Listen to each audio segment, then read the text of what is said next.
Good afternoon, and welcome to another episode of The Green Link. I'm your host, Caleb Williams, and today we'll be talking about animal systems in the food safety industry. Today, I have a special guest, Gregory Durham. He is a student at North Carolina State University. Greg, hi. Hello. And we'll be doing a episode on food safety, misconceptions within animal science and animal handling, and tying that back to agriculture and how that affects our daily lives. So, without further ado, let's chop it up. So, Greg, can you give us kind of a rundown like who you are, what you're about, your major, and just kind of tell us about yourself? My name is Gregory Durham. I'm a second year student in the AGI program at North Carolina State University, studying livestock and poultry management. And so, kind of just to break the ice and kind of just get some questions going, can you share what inspired you to pursue animal science and livestock and poultry management? So, when I started high school, despite all the stuff that was happening with COVID, I knew I wanted to do stuff regarding biology or just science in general. In middle school, I had interest in genetics and stuff like that, but I still didn't have a clear path. And then my sophomore year, I started FFA, and that's when I really started to get into agriculture in general. But I still didn't have a defined path until my junior year when I met my animal science teacher, Miss Goblet. And then from there, it just kind of like all made sense. I love biology, I love science, and then I love food and I love animals. So it just seemed like a no brainer for me. And that's when she directed me toward NC State. And so if you could describe yourself with one word, what would you use? Honestly, adaptive. I have done a lot my freshman year, and I would have never seen myself doing it a year or even like 6 months ago, but I did it, and now I am confident. Like, I am confident that I can handle a chicken in a professional setting in front of others. Beans. All right. So to get into our first topic, we're going to talk about food science and the animal agriculture connection. So how does livestock management impact the quality and the safety of our food supply? Like how does the handling of animals and the treatment of animals and the systems and the processes of that affect our food supply and kind of the things that go into our food supply? Well, one of the things that comes straight to mind is biosecurity. Whenever you're handling anything that has to do with animals, especially when it's going to be killed and then sold to the consumer, you have to make sure that you're handling the animals carefully and that you're keeping biosecurity in mind. Because if you walk into a plant and you have just came from a farm, you're not only cross contaminating the plant floor, you're also up in the chance that you could be bringing in something that can make someone sick, or that you're just not handling things the way you should. And then that just brings food safety in the hand. So, in your experience, and I know that you have an internship working at the turkey unit at North Carolina State University. And so, can you tell us like what role does like the animal diets and like animal feed play into our nutritional value of animal derived foods like meat, eggs, dairy, and stuff like that? Well, when it comes to chickens, like I know I worked with turkeys, but when it just comes to like any egg laying animal, their diet does is very important because when you're dealing with chickens, especially layers, their diet has to include a lot of calcium because that increases egg production. Or if you're dealing with broilers, you have to make sure their diet is going to be nice and rich and fatty so that they can grow their muscles correctly so that they're actually big and perfect for market. So basically, if their feed kind of depend or their feed influences where they will end up, whether it be on our plate or whether it be in like a show or something like that, the how an animal is fed can basically directly impact the nutritional value of that. Exactly. So what advancements in animal science do you see that influences food production and things regarding how food gets from the farm to the table in the next decade or so? I think one of the biggest advancements that's not even recent, but it's just one of the is when we've monitored turkeys and chickens growing periods by controlling light. When you monitor the intensity and then also the duration of the light given to the turkeys or poultry just in general at certain periods of their lifespan, you're essentially influencing how quickly they grow. And by us discovering this, we have efficiently came up with a way to make sure that they grow efficiently and as fast as possible, while also making sure it's still natural and keeping like their natural systems in mind. And so, with that in mind, the process of how animals get from farm to food, farm to our plates. There's a lot of things and a lot of people that speculate about how safe food is and if consumers can really trust the food that they're getting. Now, what we're seeing now is that we go on TikTok, Instagram, Facebook, we're starting to see a lot of lab grown meats and stuff like that being advertised as real meat. When people, pick it apart and start cooking it, they realize like this is not real meat. And so what is your opinion on the direction of lab grown versus farm grown? Honestly, it's just a huge misconception. Lab grown meat is not widely acceptable or even being used. It's still in the process of being researched. And I think people are just, they hear these buzzwords and think, oh, so this is what they're feeding us, but they're not because one, it's not sustainable. We haven't developed it to be sustainable to even begin feeding like a town sized population. So the fact that the government could be doing that on a federal or national scale is just not possible at all. And then I think another thing that people tend to question is like how fast poultry grows in general. And so they think we like pump them full of hormones, but we don't. It's not allowed in any animal industry because those hormones could still be in the animal. Actually, we don't use them, period. Because like if they were there, they would be still inside the meat and then we would eat them and that could cause health problems. So the government doesn't allow that at all. And so I think it's just all about perception and misinformation with the public, which is a huge step that any sort of scientific field has to get over before they start implementing new things. Like people think GMOs could cause certain health conditions in newborns or just people in general, but like there's no basis for it. And so if we can get the public thinking in the right direction, we can also in turn start making steps in that direction that could be beneficial for us, considering that like the population right now is about to reach like 9 billion by 2050, which is insane. So basically, like all the stuff around, GMOs and all they're injecting, chickens with steroids and all it's all false. It's not true It's not. because we it's test there's multiple points in poultry's like life cycle pre and post harvest where they're constantly checked and tested for these things because it's not allowed. And if it is, either a plant can get shut down or a farm will be shut down. And so no sane businessman would risk shutting down their whole business and being investigated by doing something that's not necessary. So that would be kind of debunked, like, oh yeah, the steroids, the GMOs, all that stuff, that's not true, right?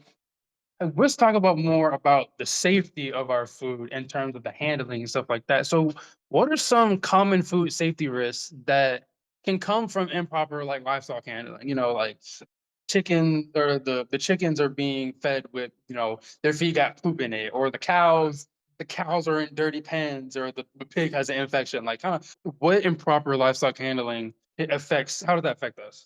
In all honesty, none of that stuff is really a main issue as long as their pens and like environment is kept clean enough. One of the bigger issues that has been affecting the world is avian influenza. And the main like issue with that is that people are cross-contaminating their own farms by visiting other farms or like there will be wild birds that are carrying avian influenza and they'll come down and they'll mix in with a flock or like they'll poop somewhere and it'll get inside of a pen or like in a free range chicken pen.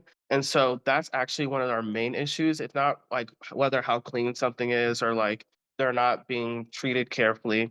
It's outside disease. And so if we can maintain our biosecurity plans and protocols, avian influenza won't be as big of an issue as it currently is, but it is an issue. So we don't have to worry about what people are doing. It's what people can be doing to make sure that diseases don't get into their animal systems. So, and that kind of answers, our second question on how are farms and processing plants kind of ensuring animal products are safe. We're kind of seeing that you kind of talk about how there's adequate and frequent checks, pre-harvest, post-harvest, and every kind of phase of the cycle of the bird being, grown to when it gets, killed and then turned into food for us to buy. There's always a check. There's always something going on to make sure that that food is safe. And so kind of going to our third question, do you think consumers actually understand enough about food safety practices? No. As all things are in like professional settings, like people can have a brief idea.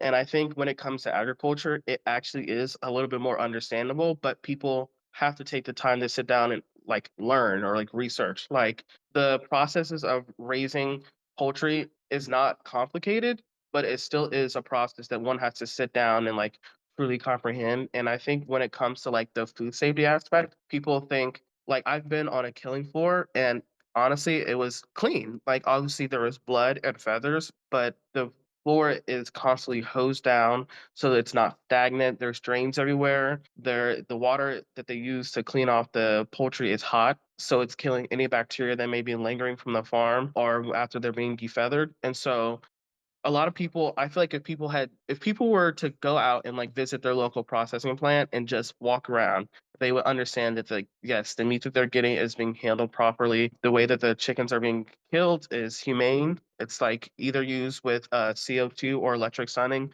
So there's no ethical or like moral ways that it's not being handled correctly. It's just if people were to take the time to actually go out and see with their own eyes that they would truly understand that. So, how can we as agricultural specialists bridge that gap? Because, like you said, people, there are sometimes people need to take the initiative and see for themselves, but we know that a lot of people, if not the majority of people, aren't going to do that. So, how can we bridge that gap to teach people, this is what's actually going on compared to what you're saying, on TikTok, where it's just like, oh, the killing floor is it's full of blood and da da da da da. Like, how do I think it's two places that we can combat this. One is through education of the younger generation, and then social media.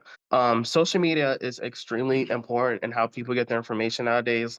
Some people won't even like go to a website, they'll just open up Facebook, TikTok, Instagram, and get their information from there, which is not the best way to get your information. But obviously, you can't change everyone or like change how a way people are learning. And so I think instead of trying to fight against that, which you could do, but will be extremely ineffective, you should work with it and use social media to your advantage. And so you can make easy to understand guides or informational pamphlets or infographics so people can just get like a quick understanding of how the industry works.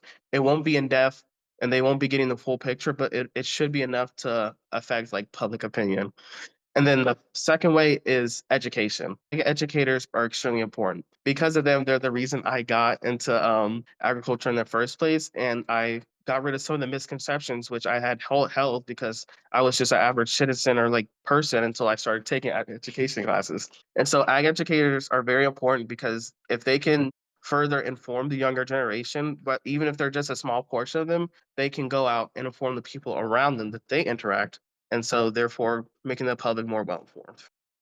So you kind of briefly mentioned ethical and moral obligations when handling these animals from growing them to killing them. And so our kind of next subject is going to be sustainability and like ethical moral considerations. And so how do modern livestock practices kind of balance how do I put this? How do modern livestock practices balance efficiency with animal welfare?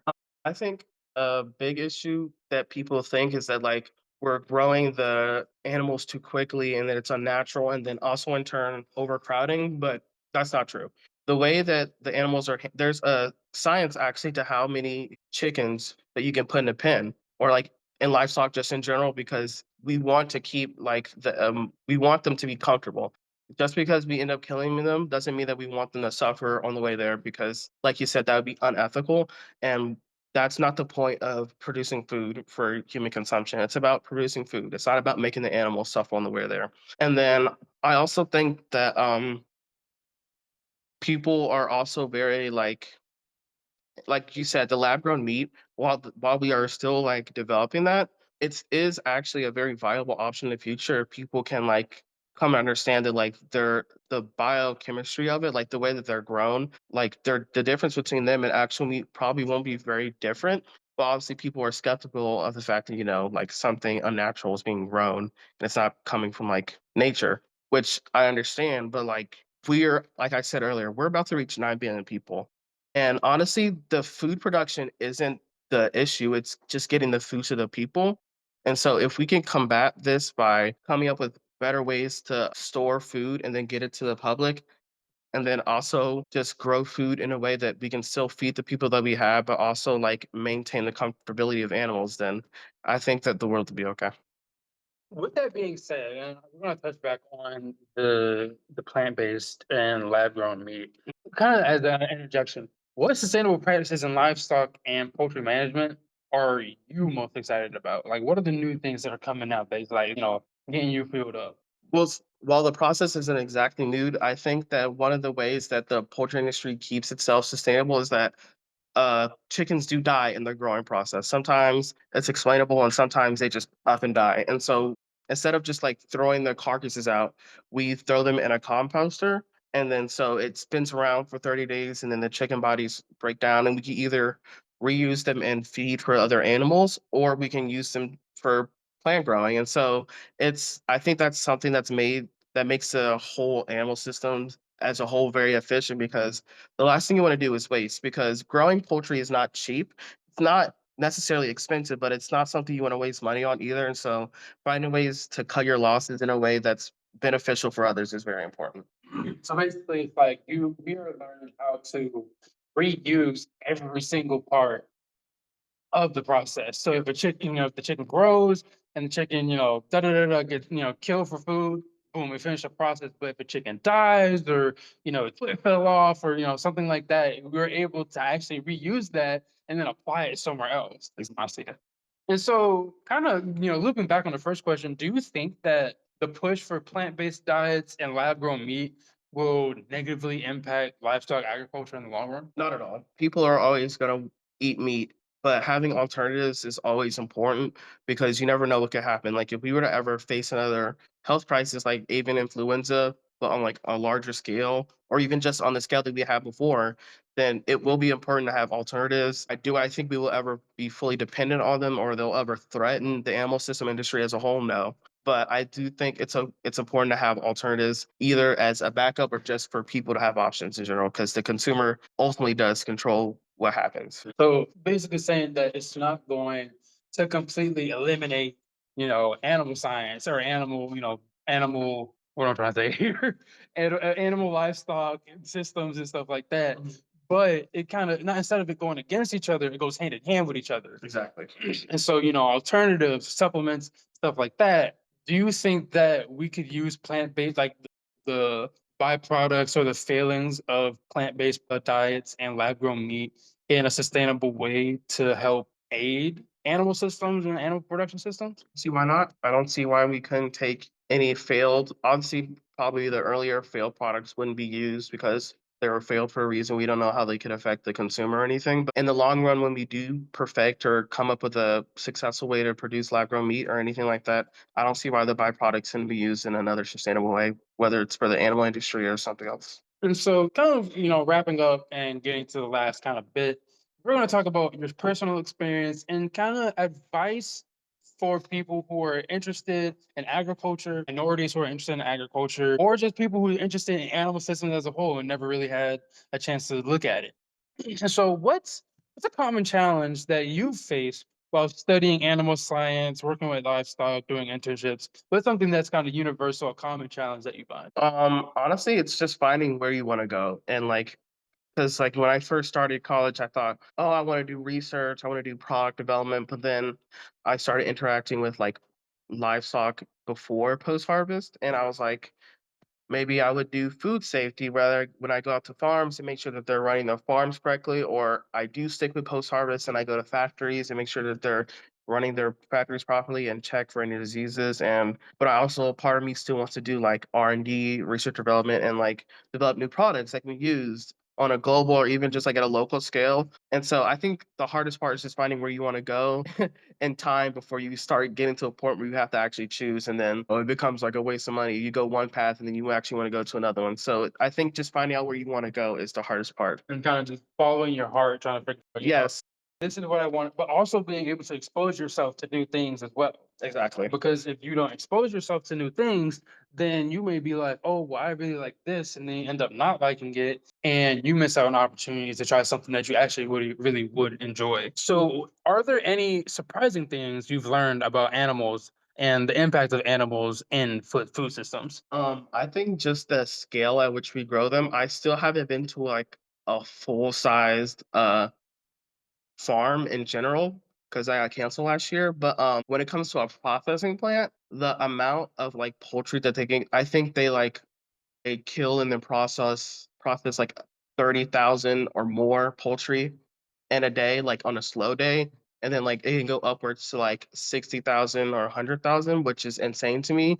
And it just really shows you like how even one of these factories affects the food that we get and how like how many of them we have around like the nation and the world and how they're all like collectively working together, whether the meat is being used locally or being shipped off to like across the country or or world, how it's like we're feeding the world. And so it's just when you see it with your own eyes, you like feel this sense of like wonder and like, wow, I want to be a part of this. So, kind of just for context, how much meat can you get out of one chicken?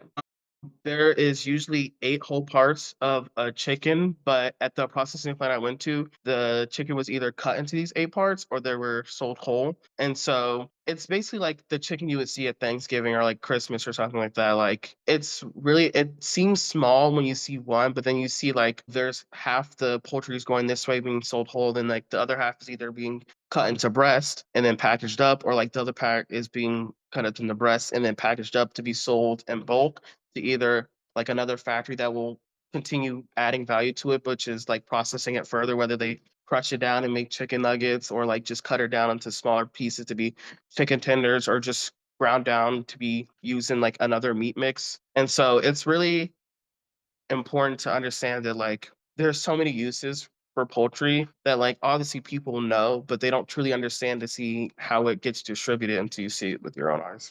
So really, out of one chicken, you can get the breast out of a chicken, you get the wings out of the chicken, the drumstick, the thigh. You get all those parts out of one chicken. And so imagine 100,000 of those. That's 100,000 breasts, 200,000 wings, 200,000 drumsticks. Exactly. Like you're getting a lot of chicken, Exactly. basically.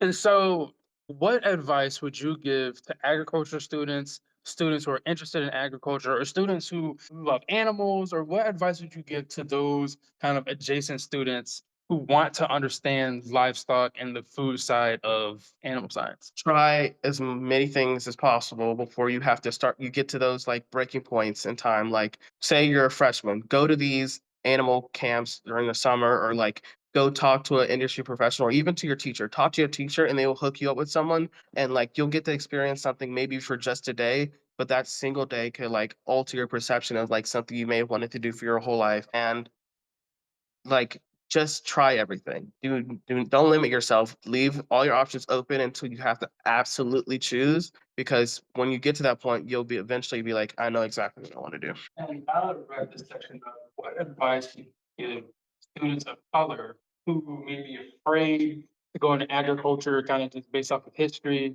or student or people of color or students of color who really just, they're going down what we would call quote unquote the traditional pathways, doctor, lawyer, engineer, or so forth. What advice would you give to them and how would you kind of push them to expand their boundaries? Do not let the thought that you'll be the only person there intimidate you, because just keep trying because you will find your people. You are not gonna be the only one there. I promise you, you will find at least one other person who can be someone you can rely on and, like, relate to on your journey, because you're never alone, and don't give up. If you think the path that you're on is the path for you, but you just don't see a lot of people there that look like you need to be the first of the people that look like you to be there. You need to set an example. You don't have to be a monolith, you don't have to be perfect, but you have to go down the road and, like, pave it so that others can follow you, so you won't have to be alone. Because you could be the first person one year, and then the next year there's 2 more, and you can be the upperclassman that they think as a mentor or as someone to, like, relate to, and they can either become your lifelong friends or, like, someone who goes out and does bigger things to you, but knowing that you were there first helped them. So don't give up. Be confident, be sure, and don't let anyone try to drive you off the path that you set yourself down. So good question. Okay. Are you ready for that question? Yeah, go ahead. What's your favorite animal? Pigs will, in fact, eat anything. Actually, most livestock can eat a load of things. Some sows will eat their newborn piglets if there's ever any issue. So think of that more of a fact. Poultry will eat at their own eggs if they're left with them too long and if they're not fertilized. And then goats can chew on metal. So I think just What's control about? yes, Can yeah, they eat the metal? yes, they can eat it. Because fun fact, goats are born with an iron deficiency, not iron, copper deficiency. So they find like metal and anything that may contain essential metals very nutritious. So be grateful that we are controlling what our animals are eating. Another episode of the Green Lantern. We want to say thank you to Greg for coming out and being what we posted. We want to say thank you, Great Concerns. Just thank you for having me. And if you're ever interested in livestock or anything to do with animal systems, don't hesitate to reach out or get into it. He is at North Carolina State University at the Agricultural Institute, also an officer for the Agricultural Institute Club. So you'll be able to find him. All right. Well, thank you so much. All right.